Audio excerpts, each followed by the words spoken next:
The year is 1388. 50,000 Mongol warriors stand assembled on the shores of Lake Buir, their horses stamping, their banners snapping in the gale. These men are the descendants of history's most feared conquerors, the heirs of Genghis Khan himself, warriors whose grandfathers made entire civilizations kneel. And yet, on this morning, they are not the hunters, they are the hunted. Because advancing toward them across the rolling green plains is an army of 80,000 Ming soldiers, armed not only with swords, lances and crossbows, but with something the Mongols have never truly faced on this scale: gunpowder.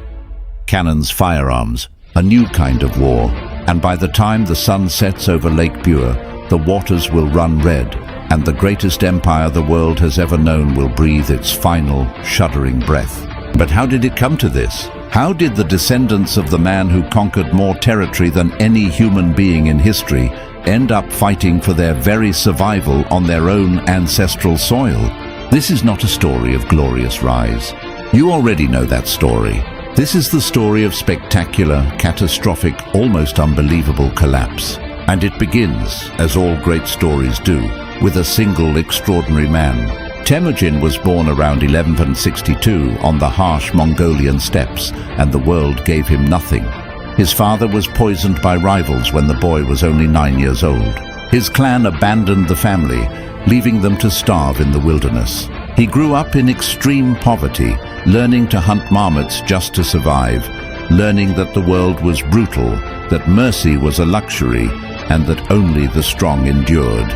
And here is the question that history keeps asking: what forges a conqueror? Is it privilege or is it struggle? In Temujin's case, the answer is clear. By 1206, that starving orphan boy had unified every single Mongol tribe under his authority. At a great assembly called a Kurultai, he was proclaimed Genghis Khan, the universal ruler. And then the conquests began. In less than 3 decades, the Mongols swept from Korea to the gates of Eastern Europe. Ancient cities that had stood for centuries, Samarkand, Baghdad, Kiev, were reduced to smoldering ruins. Entire empires that considered themselves invincible fell in months. The world's population decreased by an estimated 40 million people. 40 million, the scale is almost incomprehensible. And the Mongols achieved this through 3 devastating advantages. First, mobility. Each warrior rode with several horses and could cover 160 kilometers in a single day. No army on earth could match that speed. Second, discipline. Their decimal military organization, units of 10, 100, 1,000, 10,000, allowed for perfect battlefield coordination on a scale no rival could replicate. And third, innovation. Unlike what their enemies believed, the Mongols were not mindless barbarians. They eagerly adopted foreign technologies, recruiting Chinese siege engineers, Persian administrators, anyone with knowledge that could make the empire stronger. They were learning machines disguised as destroyers, and nowhere was their dominance more humiliating than in China. For the sophisticated ancient Chinese civilization, being conquered by these so-called uncultured barbarians from the northern steppes was an unbearable insult. In 1271, Kublai Khan, Genghis's grandson, established the Yuan dynasty, and for the first time in China's millennia-long history, the entire country was ruled by foreigners. And the Mongols did not rule gently. Ethnic Chinese were classified in the lowest social category. They were forbidden to learn the Mongolian language, forbidden to bear arms, forbidden to hold meaningful government positions. It was systematic humiliation, and it planted seeds of resentment that would eventually explode into revolution. But the real seeds of destruction were not planted in China. They were planted within the Mongol Empire itself, because the Mongols never abandoned an ancient nomadic tradition that would prove fatal at imperial scale, dividing territory among the rulers' sons. After Genghis Khan's death, the empire fragmented into 4 great khanates: the Yuan in China, the Golden Horde in Russia, the Ilkhanate in Persia, and the Chagatai Khanate in Central Asia. At first, they maintained a fraternal alliance, but with each passing generation, the family ties weakened, the rivalries deepened, and the unity that had made them unstoppable began to crack. Meanwhile, within the Yuan dynasty, the rot accelerated. Kublai Khan had at least tried to balance his dual identity as both Chinese emperor and Mongol Khan. His successors had neither his vision nor his political skill. Many of them were raised in luxurious palaces, surrounded by servants and courtiers, and they lost the hardness, the pragmatism, the raw survival instinct that had defined their ancestors. Administration became corrupt. Taxes skyrocketed to fund failed military campaigns against Japan and Vietnam. Disastrous monetary policies triggered devastating inflation, and then nature itself delivered the killing blow.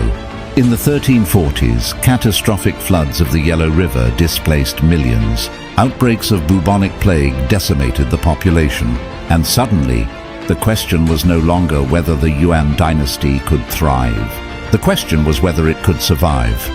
Enter Zhu Yuanzhang, an orphan peasant who had found refuge in a Buddhist monastery, only to watch famine destroy even that sanctuary. With nothing left to lose, Zhu joined the Red Turban Rebellion against Mongol rule. And here is where fate intervened, because this was no ordinary peasant.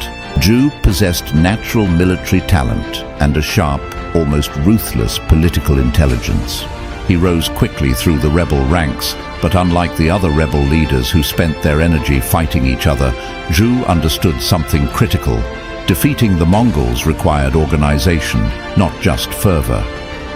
By 1355, he had established a base in Nanjing and created what amounted to a shadow state, complete with civil administration, tax collection, and a professional army. And by 1368, the impossible had happened. Zhu Yuanzhang completely expelled the Mongols from China. He proclaimed himself Emperor Hongwu, meaning great military achievement, and founded the Ming dynasty. The last Yuan emperor, Togon Temür, fled north to the Mongolian steppes with whatever followers he could gather. But here is what makes this story so fascinating. The Mongols did not see this as the end. They saw it as a temporary setback. They were returning to the steppes, to the very land where Genghis Khan had launched his original conquests. They would regroup, they would regain their strength, and they would return. They established a court in Karakorum, the ancient capital of Genghis Khan, and called themselves the Northern Yuan dynasty. They considered themselves the legitimate rulers of China, temporarily in exile. But the reality was far grimmer than their rhetoric. The Mongol people were now hopelessly divided into factions.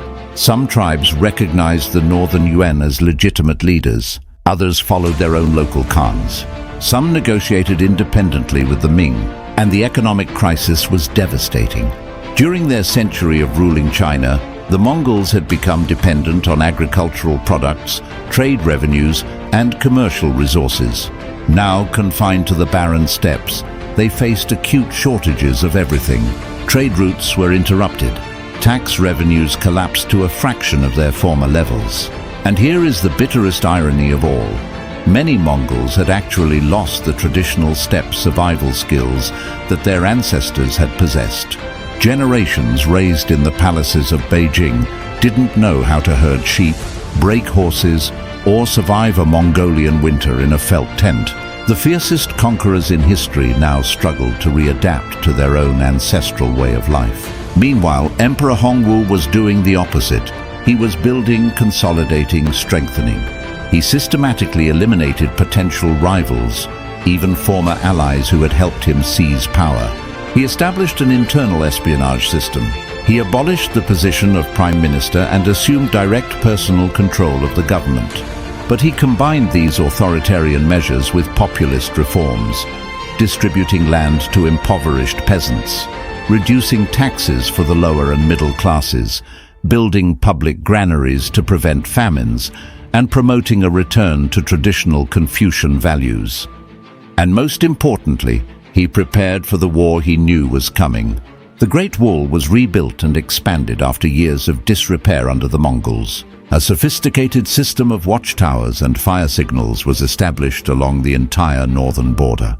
The Ming army was reorganized into permanent garrisons with regular training in both defensive and offensive tactics. But Hongwu's most innovative reform was the creation of specialized units designed specifically to fight Mongols on their own terrain. Light cavalry capable of pursuing nomads deep into the steppes, and mobile artillery that could devastate enemy concentrations. By 1380, the Ming had transformed into one of the most sophisticated military machines of the medieval world. Then came the moment. In 1378, Ayushiridara, the northern Yuan Khan, died. The imperial title passed to his son, Togus Temur. The young Khan was intelligent and ambitious, but he lacked political experience, relied too heavily on advisors who prioritized tribal interests over imperial unity, and fatally underestimated how much the Ming had transformed. Through diplomacy, bribes, and occasional force, Togus Temur managed to reassert Yuan authority over many dissident tribes. He reorganized his army, established alliances with Western Turkic peoples, and by 1387 he felt ready for the great confrontation. His scouts reported that Ming garrisons along the border appeared weakened by internal conflicts. Emperor Hongwu seemed preoccupied with palace intrigues. The opportunity seemed perfect, but Togus Temur was walking into a trap.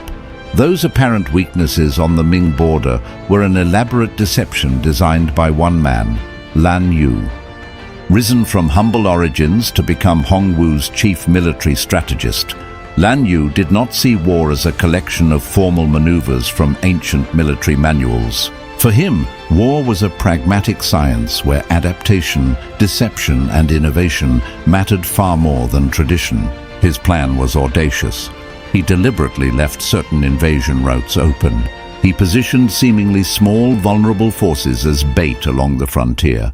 And when the Mongols advanced deep into Ming territory, he would spring his trap with hidden, overwhelmingly larger forces. As 1388 began, the pieces moved toward their inevitable confrontation.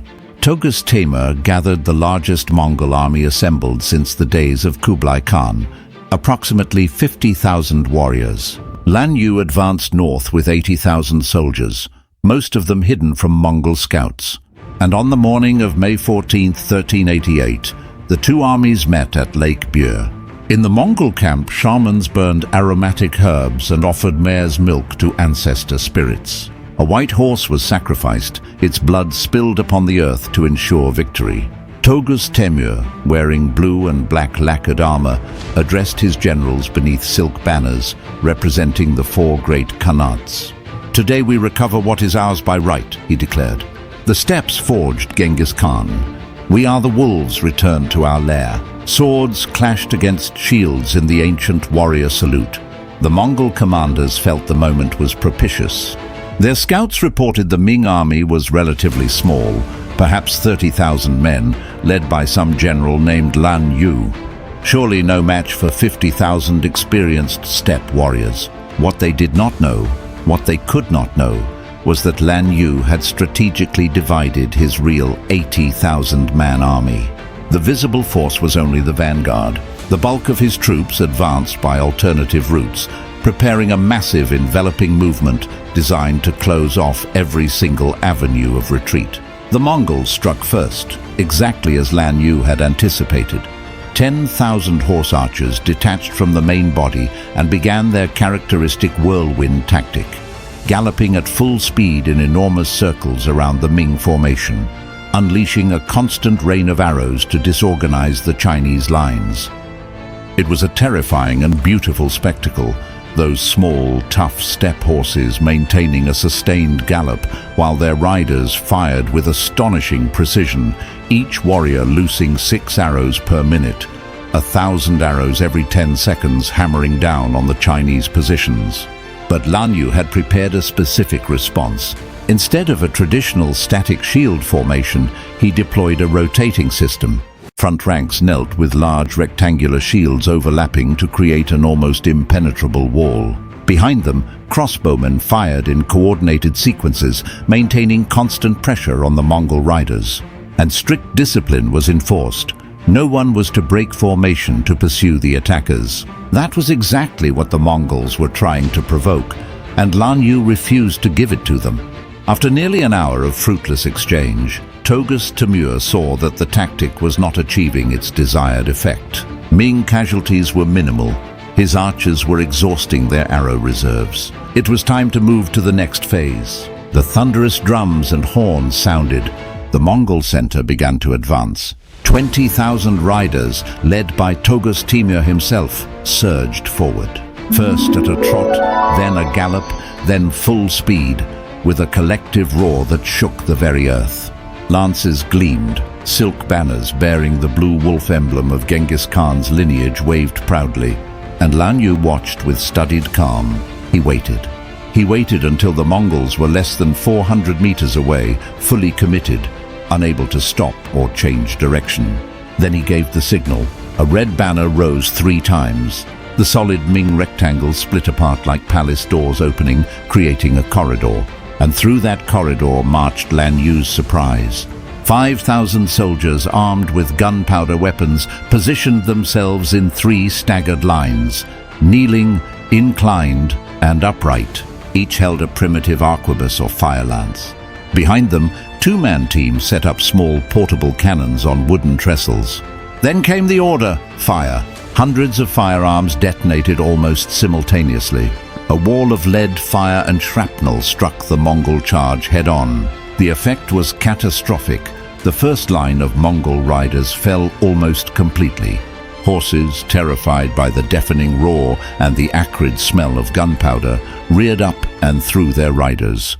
Togus Temür, riding in the second line, was suddenly exposed. A stray bullet killed his horse.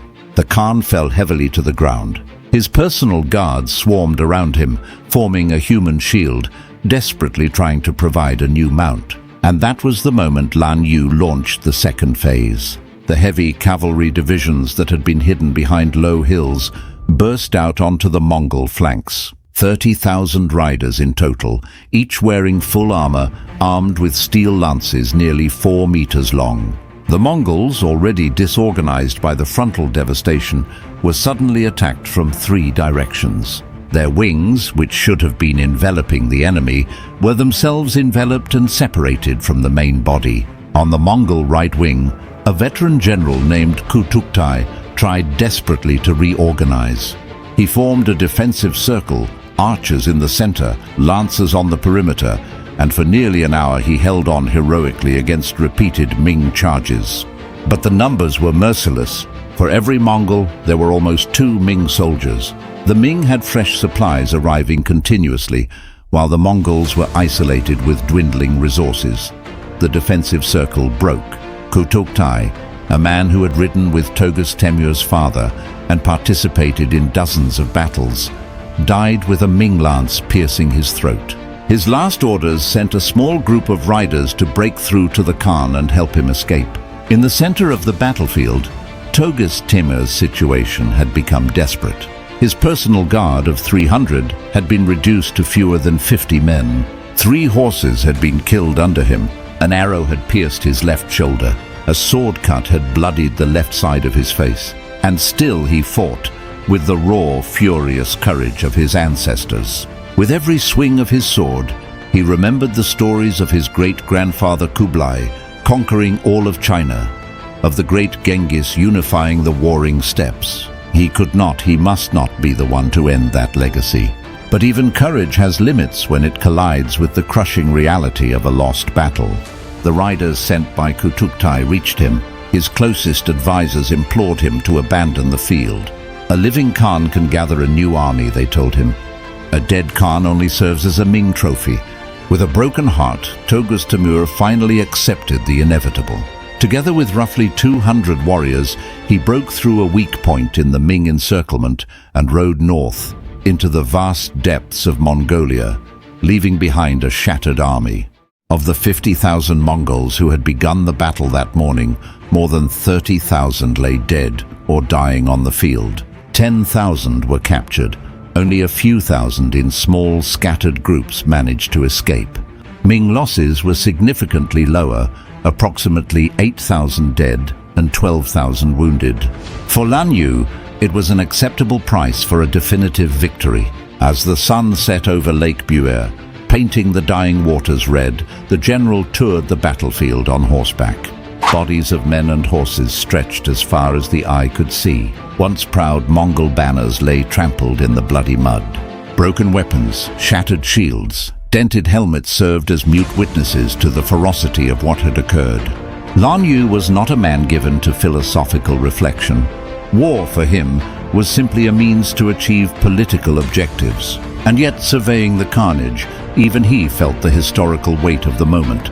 "Thus ends an empire," he murmured, not with a shout, but with a whisper. That night, in his tent, he drafted his report to Emperor Hongwu. It was concise and technical, numbers, tactics, results. But the final paragraph was more personal. "Your Majesty, today we avenged a century of humiliation. Mongol military power has been broken in an irreparable way. Their best generals are dead.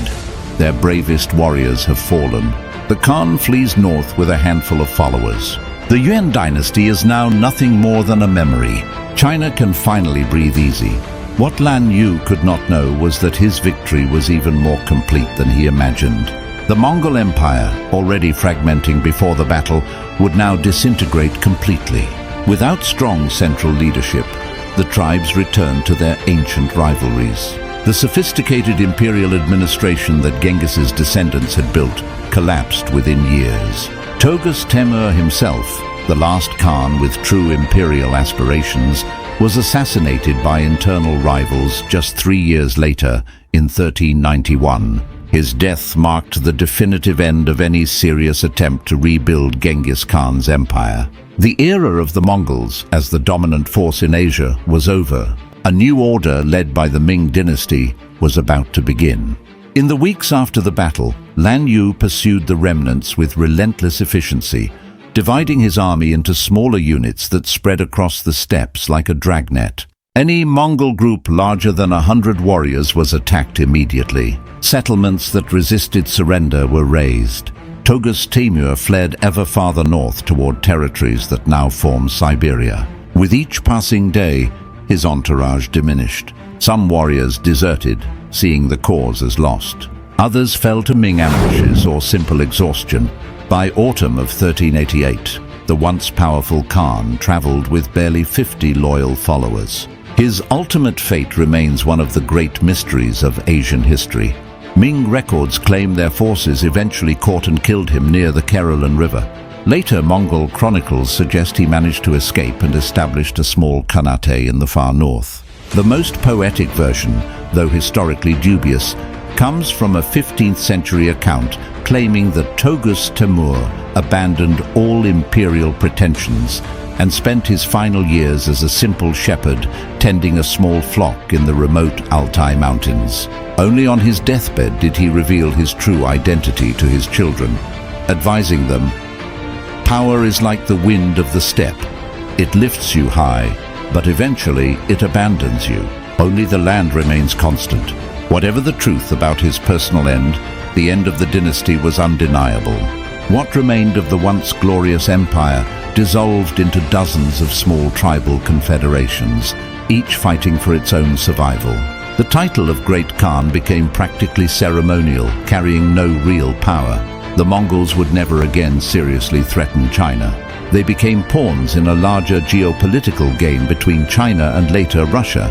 During the Qing dynasty, the Manchus employed sophisticated divide-and-conquer strategies to keep them fragmented and subordinated. Tibetan Buddhism, actively promoted by the Qing, provided the Mongols with a new cultural identity that gradually displaced the ancient shamanic traditions and warrior ethos that had once made them invincible. By 1911, when Mongolia declared independence after the Qing collapse, little remained of the imperial spirit that had once animated the hordes of Genghis Khan. And yet the legacy endures in ways that are staggering to contemplate. Under the Mongol Pax, the first truly intercontinental exchange system was created. Merchants, missionaries, artists, and scientists could travel with relative safety across vast distances. Gunpowder, invented in China, reached Europe through Mongol trade routes. Agricultural techniques developed in Persia were introduced to China. Mathematical advances from India and the Islamic world spread both east and west.